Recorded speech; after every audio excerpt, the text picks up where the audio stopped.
prendre 3 passages de la Bible qui se complètent l'un l'autre. Dans Saint Marc, à l'instant, le récit du repas pascal. Vous savez que chaque année, nos frères juifs célèbrent donc la fête de la Pâque, non pas de Pâques, mais de la Pâque, c'est-à-dire du passage, qui rappelle la sortie d'Égypte, le passage vers la terre promise. Et ce repas pascal est codifié très précisément avec effectivement la nourriture de l'agneau pascal, des pains azimes sans levain, mais aussi des coupes de vin qui circulent. Et c'est au cœur de ce repas que Jésus a voulu célébrer avec ses disciples juste avant de mourir, peut-être un tout petit peu avant. La chronologie de l'Évangile n'est pas tout à fait sûre sur ce point. Et c'est au cœur de ce repas donc que Jésus a voulu quelque part lui faire gravir un échelon supplémentaire en prenant le pain et en disant « Ceci, mon corps ». Et puis en prenant l'une des coupes de vin et en disant « Ceci, mon sang ». Car dans le texte, quand on lit le grec et l'hébreu, on voit qu'il n'y a pas de verbe « être ».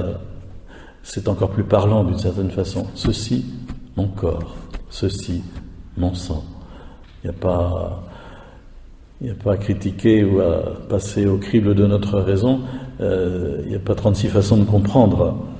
Jésus dit bien qu'il fait de ce pain son corps, il fait de ce vin son sang. Mais il faut resituer précisément ce don qu'il nous fait dans le contexte d'un repas qui rappelle une libération. Et Jésus nous dit que maintenant il va nous libérer dans sa mort et sa résurrection, et que cette nourriture est une nourriture qui nous fait participer à cet acte qu'il a accompli, un acte de libération. Chaque fois que nous venons communier, nous nous approprions quelque part notre propre liberté spirituelle, notre propre libération que Jésus a accomplie pour nous. Et puis aussi, chaque fois que nous allons communier, nous nous engageons à respecter le commandement de l'alliance.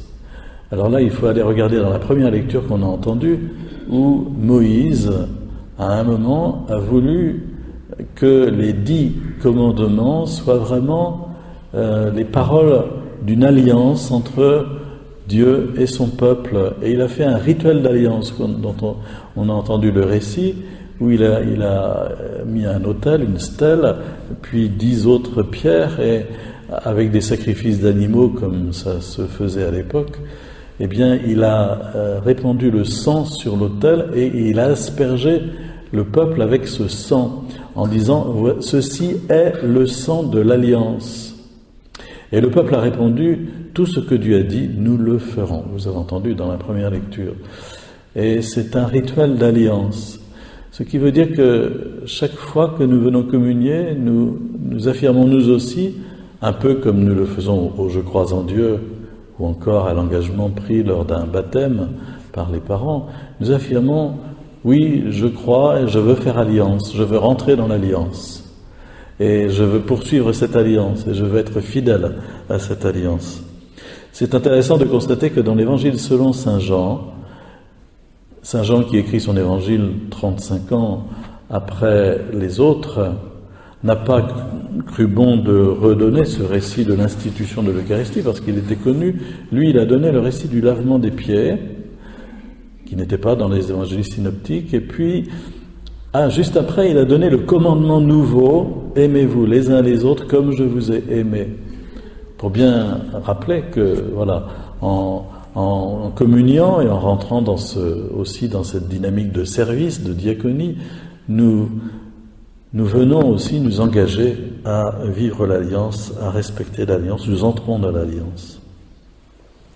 Dans la seconde lecture tirée de la lettre aux Hébreux, alors pour répondre à la question de Jean-Claude, eh bien, la lettre aux Hébreux a longtemps été mise dans l'ensemble des écrits de Saint Paul, ce qu'on appelle le corpus paulinien. Et puis, à un moment, les biblistes, en faisant une étude plus pointue de la lettre aux Hébreux, se sont aperçus que le style n'était pas celui de Saint Paul, et que ce n'était pas Saint Paul qui l'avait écrite. mais sans doute l'un de ses disciples. On pense notamment à quelqu'un qui s'appelle Silas, ou encore Sylvain, qui était proche de Paul. Et cette lettre s'adresse à des Juifs, s'adresse à vraiment des Juifs, des Hébreux, et il fait la comparaison entre le culte de l'Ancien Testament et le culte nouveau que Jésus est venu établir. Alors cette lettre a été mise sous le patronage de Saint Paul, mais maintenant quand on fait la lecture, on voit que ce n'est plus marqué lecture de la lettre de Saint Paul aux Hébreux, mais simplement lecture de la lettre aux Hébreux. Car nous sommes tous d'accord, y compris le pape, pour dire cette lettre est d'un disciple de Paul, mais elle fait partie du canon des Écritures. Alors, dans la lettre aux Hébreux, on nous dit bien clairement que c'est Jésus qui est à la fois, comme on l'entendra peut-être dans la préface tout à l'heure, qui est à la fois l'autel, le prêtre et la victime. C'est Jésus qui s'offre pour nous. C'est Jésus qui est le premier homme à dire un oui total à Dieu, un oui total à la volonté de Dieu.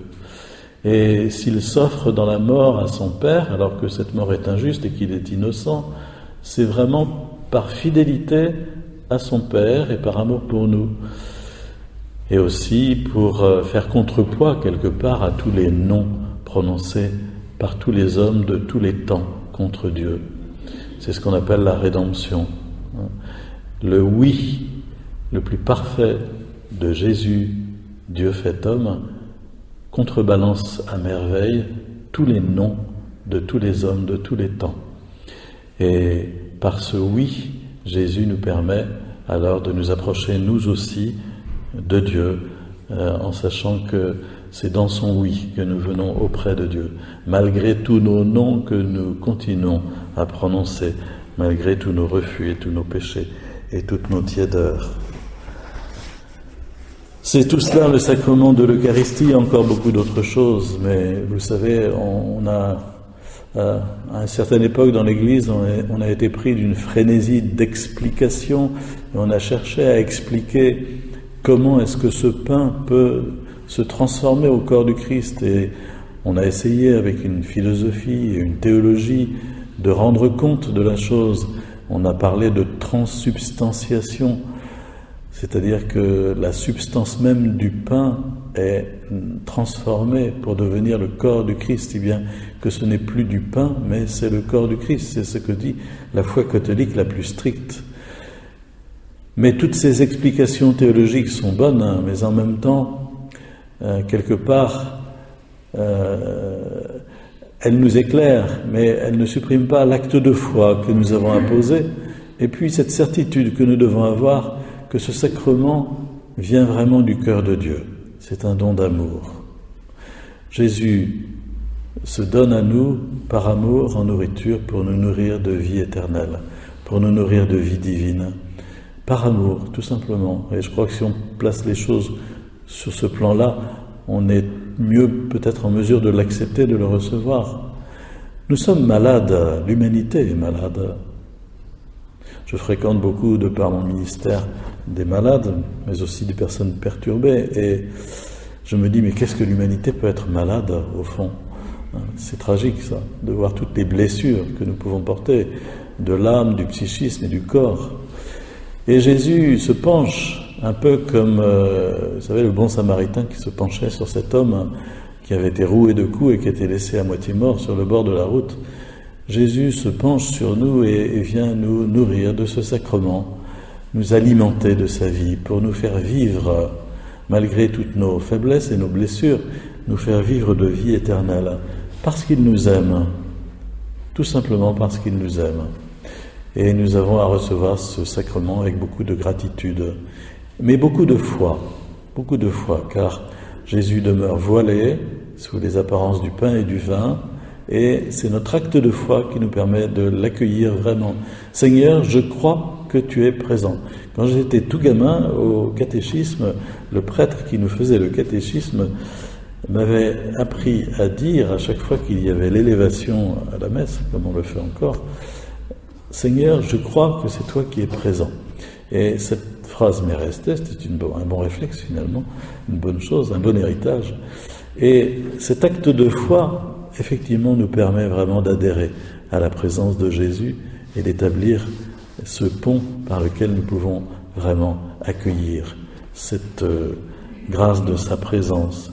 Pour terminer, je voudrais relire avec vous l'oraison du début de la messe, importante parce qu'elle dit ceci: Seigneur Jésus, dans cet admirable sacrement, tu nous as laissé le mémorial de ta passion, on pourra ajouter aussi de ta résurrection.